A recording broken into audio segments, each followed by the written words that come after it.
Thank you so much. It is such an honor to be here with President Biden. He began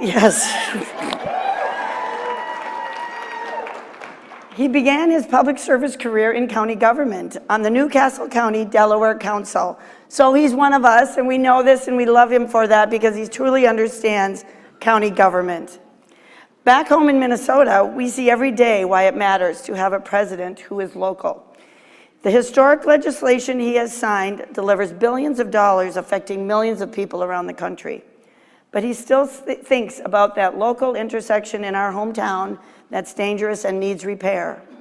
The clean water a family needs. The new factory that creates jobs in our communities. President Biden was with us every step of the way with the bipartisan infrastructure law. Yes.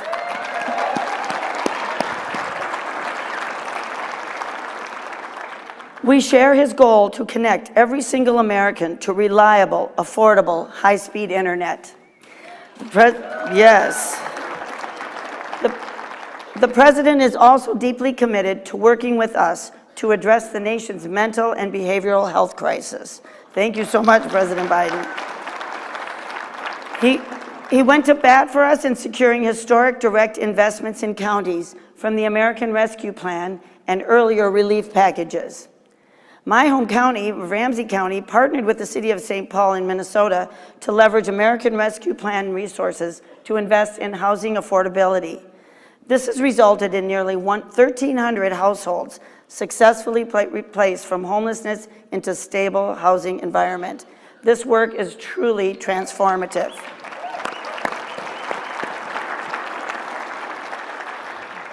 On behalf of NACO and all of us, we are grateful to have such a strong partner in the White House.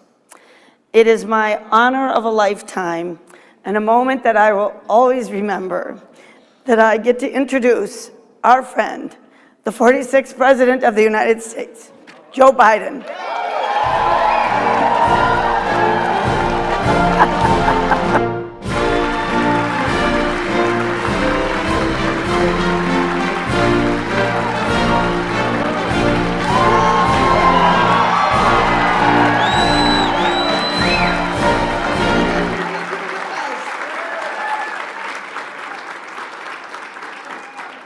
Hello, hello, hello. If you have a seat, take one. Thank you so very, very much. You know, I want to thank Commissioner McGuire, Ramsey County, Minnesota. The fact is that it's an honor to join all of you, and I want to thank you for how far we've come these last 3 years, and I want to thank you. We have more to do, but with your help, we're making real progress in red counties and blue counties. I promise to be a president for all Americans, whether you voted for me or not. Well, together, no, it's okay. Together, we're making a big difference bringing this country together and not tearing it apart. Now, some of you know, I started my career as a county councilman. I ran for the United States Senate because serving a local official was too hard. That's almost true. When folks have a problem, they know where you live. They come knocking on your door. Not a joke, I know. Kidding aside, what you do really matters. It matters to people's everyday lives, to kitchen table issues. You're answering key questions for people's lives. Is my neighborhood safe? Is it going to get better? Will the bus get me to work on time? How about the school bus showing up for my kid? Will my kids have a good future in this hometown? Will there going to be jobs? That's what why I feel my administration with so many who served in county government. Start with Vice President Harris. Tom Perez, a point person in the White House who wants to join you all permanently, I think. All he does is brag about you. You think I'm kidding, I'm not. And others throughout my cabinet, they know what you do. The measure of success isn't how many partisan points you can score, but can you fix the problem? It really is basic. Democrat and Republican, can you fix the problem? We all share the same belief. We're here to deliver results, for families, for communities, for the country. That's why I've kept my commitment to leave no one behind, to rebuild an economy from the middle out and the bottom up. Because when we do that, everybody does well. Look at the progress we've made together, and I mean it when I say we. I came to office, the pandemic was raging, and our economy was reeling. Counties nationwide faced devastating budget cuts, but we turned things around. The American Rescue Plan provided $350 billion to state and local governments. That money put cops on the beat, teachers in the classroom, money to keep child care centers open, families in their homes, small businesses on their feet, money directly to every single community in America. So all of you could decide how best to spend your money without having to go through the State House or your governor. They're not bad, but you know what you need. Then we passed the most significant investment in our nation's infrastructure in generations. Roads, bridges, railroads, ports, airports, public transit, clean water, high-speed internet, and so much more. The American Infrastructure Plan used to, we used to be the best in the world in infrastructure. Literally, we were ranked number one in the world. By the time I took office, America was ranked number 13, had the 13th best infrastructure in the world. How can you have the best economy in the world when you don't have the best infrastructure in the world? I don't know how that works. So today, we're on our way to leading the world again. Over 46,000 new projects announced.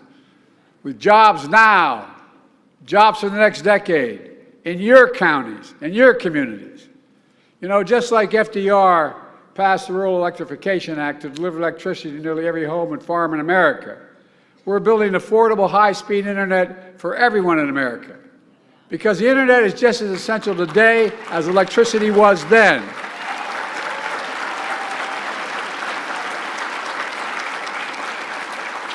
How's your county deal with telemedicine without it? How do you, I go down the list, I'm not going to take your time, but you know it's consequential. Last month I was in Wake County, North Carolina. Holy mackerel. Where we're investing $3 billion to connect the entire state to affordable high-speed internet by the end of the decade. We're doing that in all 50 states. We've already saved 23 million families as much as $75 a month in infrastructure bill, in their internet bills. It's essential for children to do their homework, small businesses to sell their products, folks to have access, as I said, to telemedicine instead of driving long distance to see the doctor. We're also replacing every poisonous lead pipe in America so everyone can turn on a faucet and drink clean water and not worry about brain damage for our children. One recent study shows that reducing the lead exposure for children improves students' test scores as much as reducing class size from one-tenth the cost. I mean, that's a practical impact. But mainly, no kid should have to no parent should have to watch your kid turn on a water fountain and know there's lead in the pipe and not worry about what effect on the brain it has. At the same time, we're making the biggest investment in climate change ever anywhere in the entire world.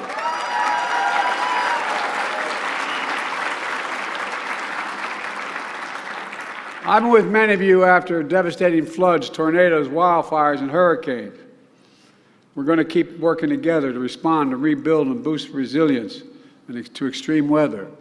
My administration is also helping install rooftop solar to build a national network of electric vehicle charging stations. We're revitalizing fence-line communities smothered by the legacy of pollution, like where I lived in Claymont. We're promoting clean energy and industries of the future, made here in America, made in America. What I didn't realize, and I've been around, I know I don't look like it, but I've been around a while. I do remember that.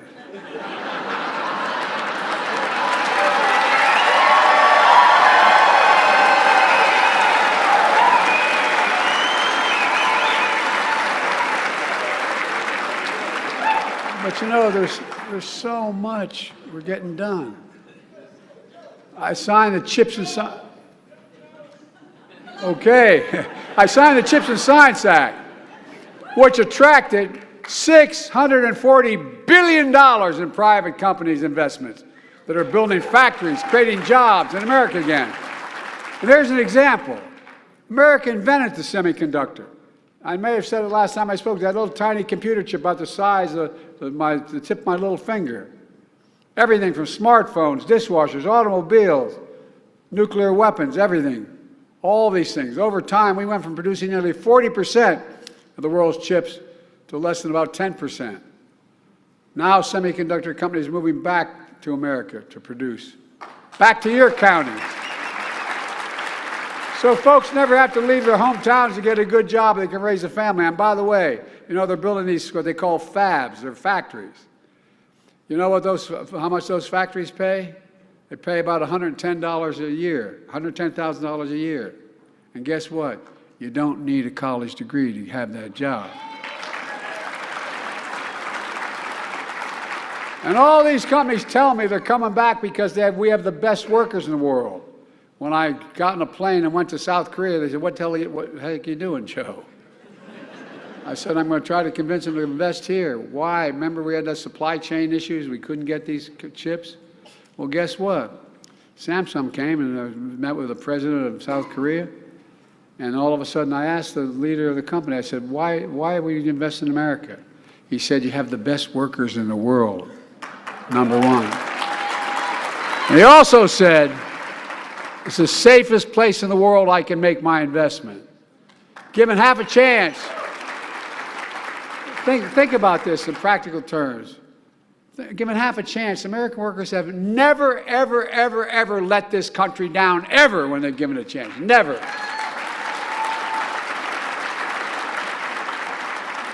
I started to say, you know,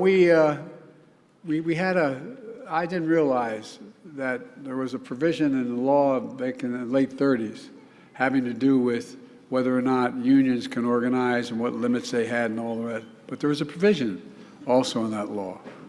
It said that when a president is given money by the legislature to spend on a federal project, he should hire American workers and build it with American products. Well, guess what? That's what we're doing. That's why things are moving the way they are. That's why we made historic investments. For example, we're expanding registered apprenticeships so people can get paid while they're learning out of their careers.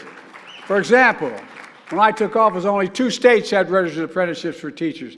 Now more than 30 states have it. The American Rescue Plan also made one of the biggest investments ever in local public safety. All of you have done a tremendous job putting these resources to work, hiring more officers for accountable, effective community policing, supporting violence intervention programs that help prevent crime in the first place, and they work.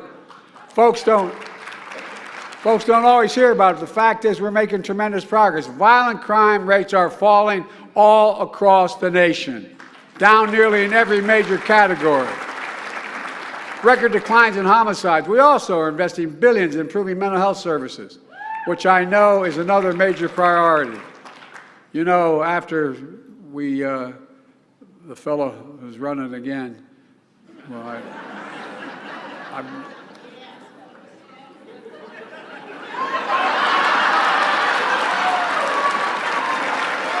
after he did not move on making sure that we dealt with vaccinating the American public, we ended up losing over 1 million people dead. 1 million people. 1 million. And the studies show that for every one of those who died, there were 8 to 10 significant others who left behind. Brothers, sisters, mothers, fathers, sitting down at a kitchen table with an empty chair. Folks, my top priority to me is to ask, that's why I asked Dr. Vivek Murthy, Admiral Murthy, to be the Surgeon General, because to make mental health a national priority. We're expanding community clinics, mobile unit clinics, working to treat causes of addiction while cracking down on deadly fentanyl trafficking. Folks, we've spent months working on a bipartisan border bill that included the most humane, fair reforms in our immigration system ever. It also included the toughest set of reforms to secure the border ever. It was a win for the American people, a win for your counties. But some of my extreme Republican friends, and by the way, this is not your father's Republican Party. I don't mean to take, I'm not taking on all Republicans. I really mean it. The MAGA Republicans, a minority, but a powerful minority, they went out and they killed the deal. My predecessor said he didn't like it. It was a loss for him. We have to end the political games, folks. Who we work for.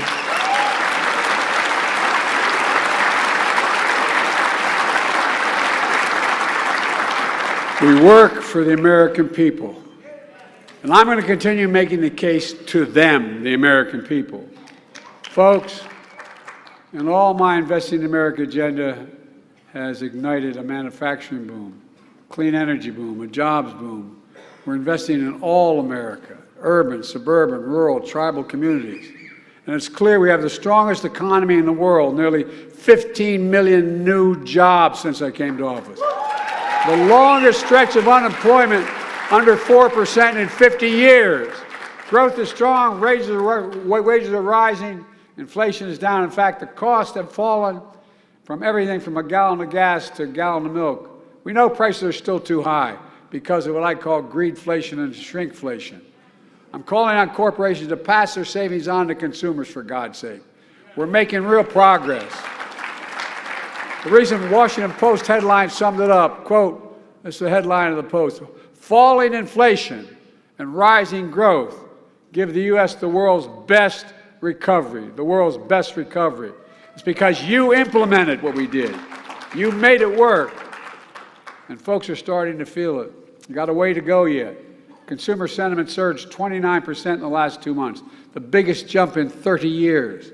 Americans have filed for a record 16 million new business applications since I came to office. And every one of those applications is a sign of hope. We're just getting started, folks. We've got to keep moving. We have to defend our democracy. To all the county elected workers in America, election workers, thank you. I never thought I'd have to say this to anybody, but thank you for your physical courage. Thank you for your courage and your service to your community. The idea that I ever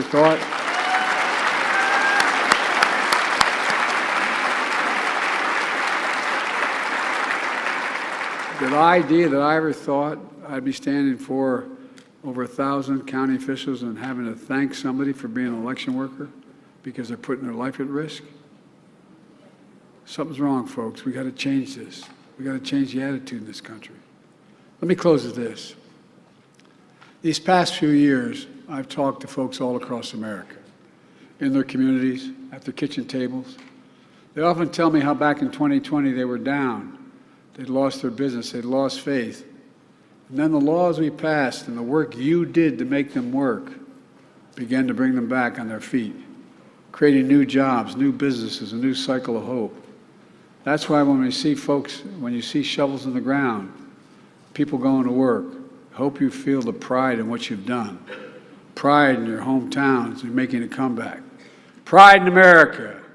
Pride in knowing we can get big things done when we work together. That's America. Working together. That's what you do.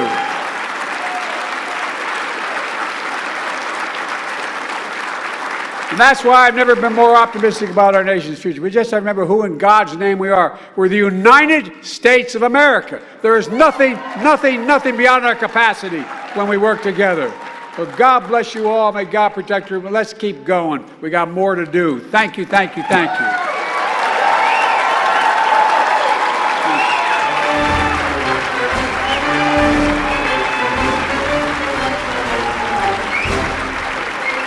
One more thing I forgot to mention. Newcastle County, Delaware. Where are all my 5? Come on, stand up. Where are? Over there. God love you. Like I said, they know where you live. All right, thank you. Appreciate it.